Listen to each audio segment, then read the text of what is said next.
Fala, meu povo, tudo bem com vocês? E ontem o resultado não foi nada bom pro Corinthians, um empate dentro de casa, a gente esperava no mínimo uma vitória, mas vamos continuar, vamos ter fé que quinta-feira o Corinthians vai ganhar lá na Argentina. Por enquanto fica aqui, fica vendo que o linha de passe falou ontem, o pessoal acha que foi consciente, né? O Corinthians ainda tentou jogar bola. Fica de olho no que os caras estão falando aqui, depois a gente volta a falar sobre isso, tá bom?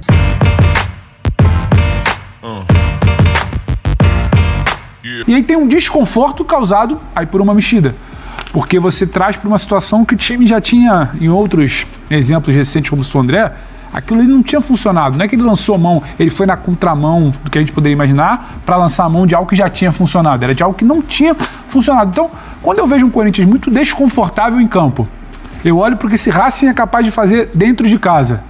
Eu olho para a dificuldade que o Corinthians tem em manter níveis de atuação. As oscilações são constantes, apesar da qualificação do elenco, da janela, e o momento da comissão de entendimento desses jogos, é muito difícil a parada lá fora. É muito difícil dentro de cilindro, com esse time que vai voltar falando, a gente poderia ter até vencido. A gente transformou o jogo em desconforto para eles. Então, dentro de casa, esse time vai ter uma outra postura.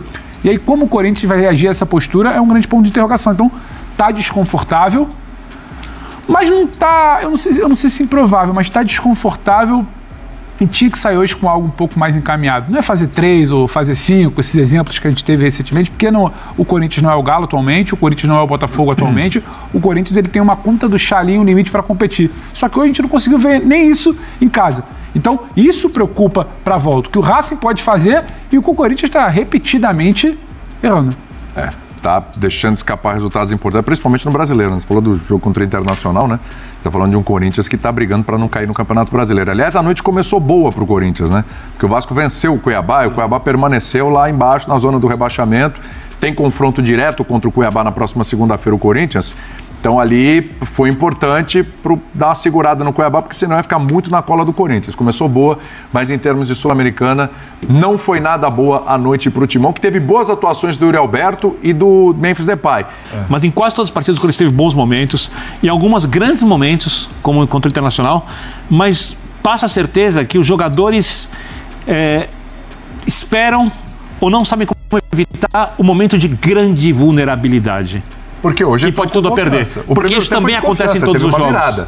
Teve uma virada do Corinthians no primeiro tempo. E aí, só para juntar o raciocínio, que eu me estiquei muito, quando você tem a ideia de, em princípio, proteger bem a sua zaga e sacrifica alguma coisa ofensivamente, porque não tem o encaixe ideal para você ter tabelas, transições, para você ter segurança defensiva, e essa desaparece em algum momento do jogo, seja contra o Inter, depois de jogar muito bem, seja no jogo de hoje, quando a coisa parecia bem encaminhada depois do primeiro tempo, eu olho pro técnico e falo, o que ele pode fazer no curto prazo? Eu olho pro jogo do Cuiabá e penso, será que os jogos em Itaquera, do mata-mata, que jogavam o moral lá pra cima, vão dificultar o jogo contra o Cuiabá? Porque o Corinthians vem de 2 jogos em Itaquera sem vitória em mata-mata e o próximo é contra o Palmeiras. Então a cabeça do Corinthians agora, muito mais que no jogo contra o Racing, onde a classificação é viável, não fácil, tem que estar no jogo contra o Cuiabá. Então, o Corinthians, Marra, ele tá... perdeu o Martínez, né? Pode falar, o Marra. Não, sim, eu concordo com o Vitor quando ele olha pra frente, porque esse é o convite, né, pro torcedor do Corinthians, é olhar pra frente, não tem jeito. E parece que perdeu o Martínez, né? Do jeito que, pelo menos por um tempo, né, William? Do jeito que ele saiu, a gente não sabe também a situação do Charles, 2 jogadores do mesmo setor, né? Tudo bem que tem a volta do Alex Santana, eu acho que ele incorpora de uma forma diferente, é um jogador de passada larga, que vai bem até o campo de ataque, mas não é confortável perder jogador nesse momento, né? O que eu ia falar é o seguinte, o Corinthians nesses desafios contra equipes mais pesadas, ele não está conseguindo lidar. Então assim, contra o Internacional... Jogou bem. Fez um bom jogo. Realmente bem. Tomou empate. Porque tem um momento de vulnerabilidade. Então, é curioso, porque o segundo Flamengo e agora tempo o Racing contra o Internacional é um dos melhores tempos do Corinthians no ano inteiro. Sim. E no final do jogo, nesse segundo tempo, acontece um empate numa falha defensiva, assim... Aí você junta isso, André. Peso de camisa, jogo em casa, colocação no Campeonato Brasileiro. Incômodo. Resultados que não acontecem. É óbvio que os jogadores, porque não está faltando raça, não está faltando vontade, dedicação, não falta nada disso, vão sentir um pouco, e é mais difícil de lidar. Mas aí eu posso te provocar então? Deve. Porque você falou que você discorda um pouco do André na classificação improvável. Então todo esse cenário desse Corinthians é um Corinthians muito vulnerável para pegar um Racing em casa precisando fazer um resultado. Eu acho que quando você olha o time do Corinthians individualmente e você olha o time do Racing, eu acho que a classificação, vou repetir, o termo é viável. Viável, ela não é fácil. Mas eu não vejo o Racing com grande vantagem assim. Mas tudo que você olha de vulnerabilidade, em algum momento do jogo, o que o cenário recente está nos mostrando, e você até reforça isso aqui, em algum momento do jogo esse time fica vulnerável. O Racing é um time mais bem treinado que o Corinthians. Em algum momento do jogo esse time individualmente fica vulnerável. Pior. Concordo. Sim. Em algum momento do jogo esse time fica vulnerável. Tem do outro lado, para pegar o que você fala, um time mais bem treinado. Em casa, um time com um pouco mais sabedor do caminho que precisa percorrer para chegar ao gol. Inclusive hoje, acho que foi o Calçade que falou, e o Racing leu rápido a brecha que o Corinthians começa a dar em campo. Não sei se foi o Calçade ou André, logo no início. Um time que entendeu onde estava a vulnerabilidade rápido. A vulnerabilidade do Corinthians, no caso. Então, eu acho que o cenário que se desenha não é de ser melhor individualmente ou não. É de onde é o jogo, quem é o Corinthians instável. Perfeito. E quem é o time mais bem treinado. O que ele tem que fazer? Espaço precisa ser ocupado por laterais. Então, quando ele coloca Martínez, Carrillo e Charles, como é que eu imagino? Eu imagino, são 2 zagueiros ficando, no momento que o time sobe, 2 zagueiros, 2 volantes, o Martínez fica, pode ser o Charles ou o Carrillo, mais o Charles, então você tem 4. 6 vão jogar, porque os laterais podem subir até ao mesmo tempo se 4 ficarem. Então, mas precisa ocupar o lado. O lado é muito mal ocupado. Nem pelo mal Fagner, defendido. Mal defendido. Então, nem pelo Fagner e muito menos pelo Bidu. Se ele tivesse zagueiros que ele confia mais, ou até laterais, que ele confiasse mais na marcação, ele jogaria com um dos volantes, formaria uma linha de 3. Os argentinos gostam muito disso, do 4-1. O futebol sul-americano gosta 4-1-3-2. E aí ele jogaria com Carrillo e Romero e Garro na mesma linha e os 2 atacantes. Ele pode fazer isso, mas a impressão que eu tenho é que ele acha que o time fica muito vulnerável porque ele não confia nos seus zagueiros no mano a mano, ou no pelo menos em um deles, mas talvez ache que fica lento. Mas a alteração foi nesse sentido. Se havia esse problema, ele ampliou.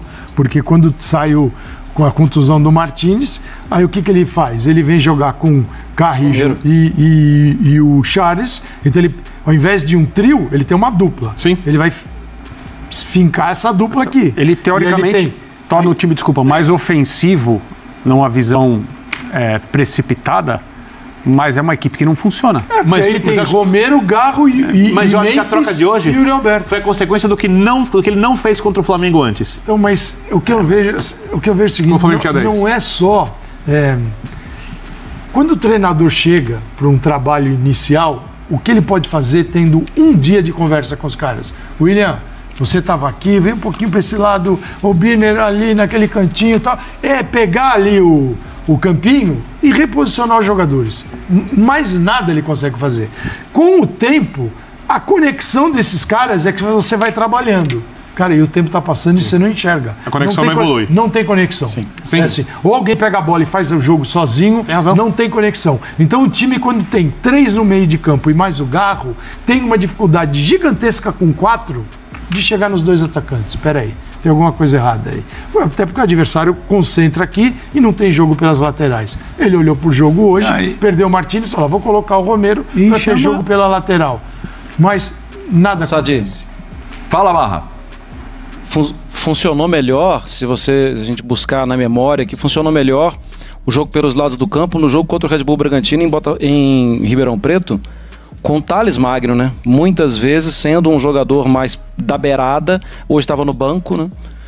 Mas é incrível, né? Eu cheguei a enfatizar isso, né? Assim, pela primeira vez, ou segunda, eu falei assim, o Romero chama o Fagner para o jogo.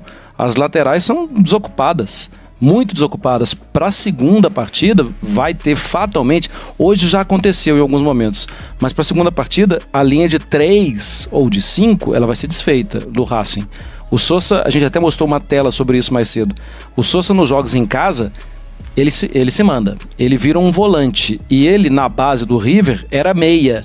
É um jogador que tem qualidade para encorpar meio no momento defensivo e jogar no ofensivo. O Corinthians vai ter, contra ele, um jogador a mais no meio campo. E sem abrir, né, vai ficando difícil. A gente tem uma tela aqui, eu sei que você quer falar, Pedro, mas é só para ilustrar um pouquinho dessa conversa aqui e que você falou sobre o Corinthians, de certa forma, perder um pouco o controle. né? Perder as suas vantagens. Perder as suas vantagens. Olha só. 5 dos 7 gols sofridos pelo Corinthians nesse mês de outubro foram com a equipe em vantagem. Contra o Internacional. Sofreu empate com 1-0, sofreu empate com 2-1. Jogando bem. Jogando bem. Perdeu ali 2 pontos no Campeonato Brasileiro. Contra o Atlético Paranaense. Aí venceu bem, 5-2, mas lembrando, abriu 2-0, depois sofreu 2 gols, perdeu o controle do jogo. Sim. E aí o Memphis tá lá pra isso, fez um baita gol de falta e aí mudou o jogo completamente. Contra uma equipe que está abaixo do Corinthians. Sim, está em queda livre, né? Totalmente. E que foi eliminada por esse Racing, tomando uma traulitada fora de casa. E contra o Racing sai atrás, vira pra 2-1, o que era bem difícil, consegue virar ainda no primeiro tempo. Baita virada, a gente já até comentando, poxa vida, vem o segundo tempo aí e tal, mas sofre o empate e cai de produção no segundo tempo. Essa é a questão. Aí no final, o Corinthians foi pra cima, o Romero perdeu um gol ali, né, praticamente embaixo ali do travessão. Depois teve uma finalização do Memphis, que ia ser um golaço também do Memphis, ia ser outro golaço no jogo, acabou desperdiçando também. Mas no todo ali do segundo tempo, o Corinthians não conseguiu se impor de novo no jogo, não conseguiu tomar as rédeas da partida para si.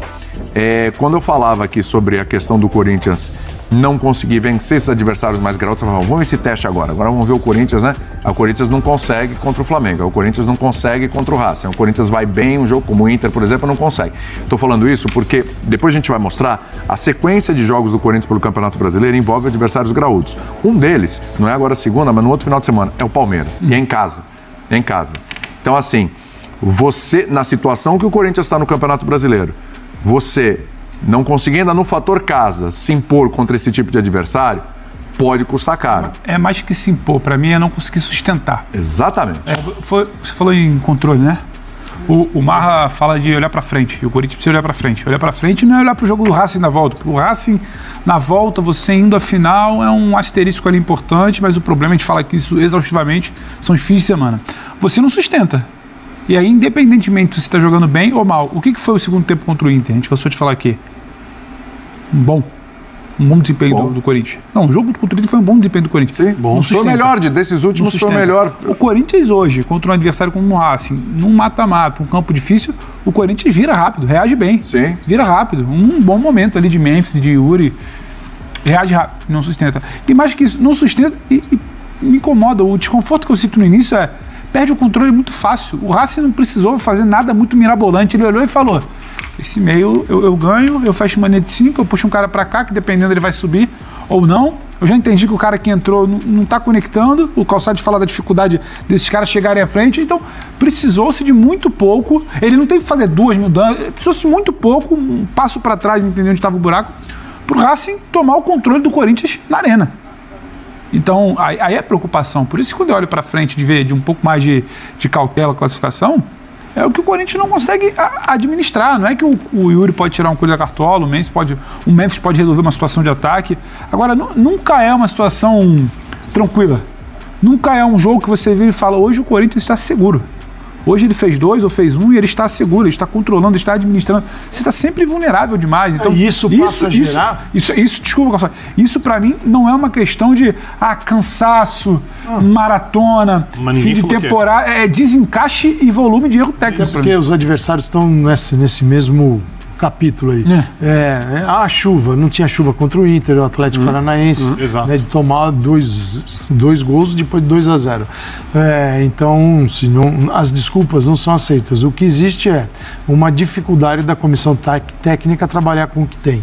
E o que tem melhorou muito em relação ao primeiro semestre. Quando Antônio Oliveira dizia o ano do Corinthians vai depender da janela. E a janela foi considerável. Foi boa. É claro que ele tem muitos problemas ainda. O que falta ao Corinthians? Falta jogador de beirada, no 1 contra 1, caras que vão para dentro e passam pelo marcador. Esse jogador não existe no Corinthians, com essa habilidade. Você pode até botar o Romero lá, mas ele não é esse cara que vai, né, costurar e driblar 2 ou 3.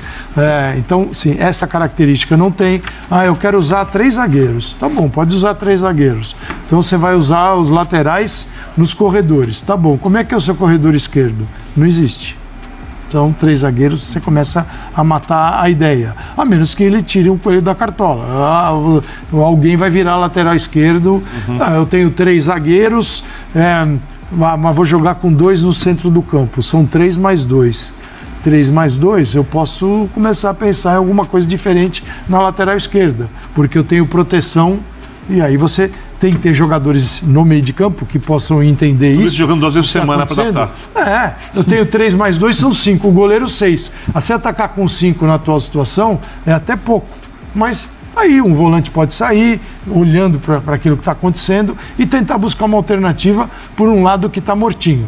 O lado esquerdo está mortinho. Né? E o lado direito também não acontecem grandes coisas. Então, para usar 3 zagueiros, tem que ter alas que funcionem. Não tem. Para jogar nesse losango que ele usa, ele tinha ali 3 no centro do campo, 2 zagueiros, então ele pode segurar 2 e 2, são 4. Tá bom, laterais podem subir. Também não resolve. Tá na hora de começar a pensar em alternativas, porque se ficar batendo na mesma tecla... É surpreendente se o Corinthians conseguir fazer um grande jogo, conseguir manter isso por 90 minutos sem desconcentração, porque do outro lado o time é melhor estabelecido. Agora, tá marcado no calendário, vai ter jogo, vai ter inclusive transmissão nossa. As coisas podem acontecer. O Corinthians pode ter uma semana para se preparar para essa partida, não é nem uma semana, né? Porque tem compromissos. Não precisa ganhar o jogo. Hoje, William, eu acho muito difícil. Pode classificar nos pênaltis. Não precisa ganhar o jogo. Estamos falando de eu tive lá, William. A gente não transmitiu, mas era ali a classificação do adversário do Palmeiras na semifinal. Foi um jogo incrível, não foi um jogo tão bom tecnicamente, mas foi um jogo muito, muito, muito brigado. Porque isso é uma exigência que vem da arquibancada, de uma arquibancada que não para um segundo e que a gente pode até buscar durante a semana. Tem entrevista do Ramon Dias lá no passado, falando, até dando uma cutucada no River, time dele, falando de a torcida que mais canta aqui, não é que vocês pensam, é a do Racing. Hoje eu mexi com essa matéria porque estava me preparando para o jogo, vi essa matéria dele, essa entrevista com ele, quando ele fala da torcida do Racing. A torcida do Racing vai exigir concentração o tempo inteiro. É muito complicado. Só que o Corinthians tem esse ambiente sempre favorável. Ele está acostumado também a... E é o tipo de jogo que o jogador gosta, né? Jogar com um ambiente hostil do outro lado. Sim. Agora a questão é essa, né? A gente está falando de calendário. Então é o seguinte, esse Corinthians que jogou hoje em casa, ele vai jogar segunda-feira fora de casa contra o Cuiabá. Viagenzinha... Com avarias, aparentemente. Já com avarias. Na quinta vai ser diferente, porque ele não vai conseguir... Acho que repetir todo mundo. Então, quinta, é aí que eu quero chegar. Claro. Como é que faz? Porque a gente tá falando de um jogo de segunda-feira. Talvez ele consiga até arrumar sem querer o negócio. É que... Aí depois a Argentina. E depois no domingo tem esse Palmeiras que eu falei. Você concorda comigo que a programação semanal até quinta-feira que vem tem que estar pronta já desde muito tempo atrás em relação à escolha de jogadores? Tá no quadro. A não ser que, né, num treino, um jogador pode se machucar. Não estou falando sobre isso, é óbvio, as imprevisibilidades. Mas, e não pode depender de resultado? Sim. Dá para o Memphis jogar os 3 jogos? Depende. Ele é um cara que não jogava há muito tempo, ele vem entrando no time, tem começado como titular, a Copa do Brasil já acabou, ele não poderia jogar. É excesso, é falta. Eu diria que sim. Os 3 jogos inteiros efetivos, não sei. Ele tem o objetivo agora. Depende de como está o placar no segundo tempo. O que eu estou falando é que que não dá para entender que agora nós vamos ver como fazer o jogo, como nós vamos negociar em termos de escolha de jogadores as partidas contra o Cuiabá e quinta-feira na Argentina. Porque precisamos ganhar. Não? Cuiabá ele tem sexta, sábado, domingo e a segunda-feira, boa parte da segunda-feira. Então ele tem um tempo para recuperar. Para quinta-feira ele tem terça, quarta e joga na quinta. Isso. E com uma viagem e uma possibilidade de greve. Um dia menos de treino. Então ele também é uma viagem complicada. Qual é o jogo da semana? O da segunda ou da quinta? O da segunda e o do domingo. Porque tem o outro domingo lá que é contra o Palmeiras em casa. E se ele joga na quinta-feira na Argentina, domingo tem o Palmeiras, e não é só o clássico. É o que este clássico representa. Sim. Então vocês viram ontem o placar, não foi o placar adequado, né? 2-2, mas também não perdemos o jogo. O jogo tá aberto. Uma pena, a gente deveria ter ganho o jogo de pelo menos uns 2 gols de diferença. Mas tá bom, empatou o jogo, já foi. O treinador mexeu errado de novo, desmontou o esquema tático que estava vindo dando certo. Acabou até matando os atacantes que estavam indo bem. Mas vamos pensar jogo a jogo. O próximo jogo do Corinthians é contra o Cuiabá, lá na Arena Pantanal. O jogo cai na segunda-feira, se não me engano, 7 horas da noite. Corinthians e Cuiabá, Cuiabá e Corinthians. O Corinthians precisa ganhar esse jogo. E aí dá pelo menos um pouquinho mais de serenidade pro time, pensar um pouquinho estrategicamente pro jogo de quinta. Quinta-feira é aquele jogo que os jogadores realmente têm que entrar com a faca nos dentes e fazer o placar.